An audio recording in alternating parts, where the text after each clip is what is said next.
Armata română a fost sărbătorită duminică, 25 octombrie, în centrul municipiului Piatra Neamț, de către oficialități, cărora li s-au alăturat sute de oameni, de la copii și până la vârstnici. Printre autoritățile care au onorat invitația celor de la garnizoana militară s-au numărat primarul orașului, Dragoș Chitic, Constantin Iacoban, președintele Consiliului Județean Neamț, Emilie Arcan, vicepreședinte, prefectul județului Neamț, Vlad Ancheluță și alți consilieri județeni și locali. 25 octombrie reprezintă amintirea unei zile de împlinire națională.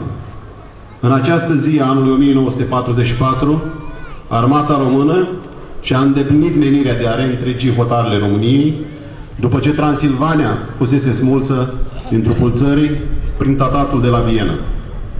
De aceea, ziua de 25 octombrie rămâne una de referință pentru oamenii de arme și pentru poporul român. De asemenea, anul 2015 a fost declarat anul veteranilor de război, dedicat marcării a 70 de ani de la încheierea celui de-al doilea război mondial. Decizia a fost luată de guvern la propunerea Ministerului Apărării Naționale, având în vedere contribuția majoră a armatei române la încheierea celui de-al doilea război mondial.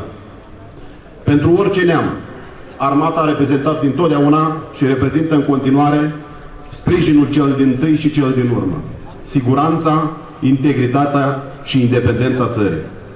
Astăzi, la ceas de sărbătoare, este un prilej pentru a omagia încă o dată memoria celor care au luptat de-a lungul secolelor pentru apărarea națiunii române.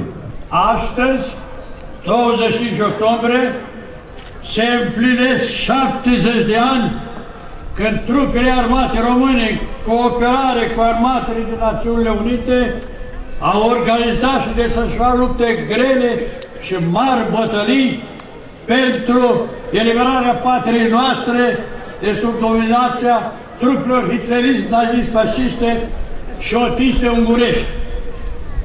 Această dată amintește de o zi luminoasă din istoria oștirii române, simbolizează lupta și jertfa ostașilor români pentru întregirea României și constituie o pildă vie a vitejiei și eroismului for român, o pildă care va rămâne în veci în posteritate.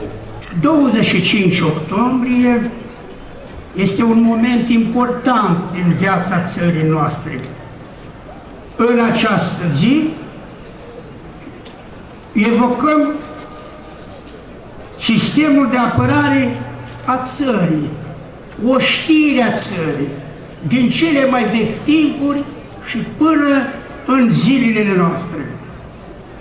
Când sărbătorim ziua armatei, aducem un pios omagiu de recunoștință eroilor neamului nostru din cele mai vechi timpuri și până în zilele noastre.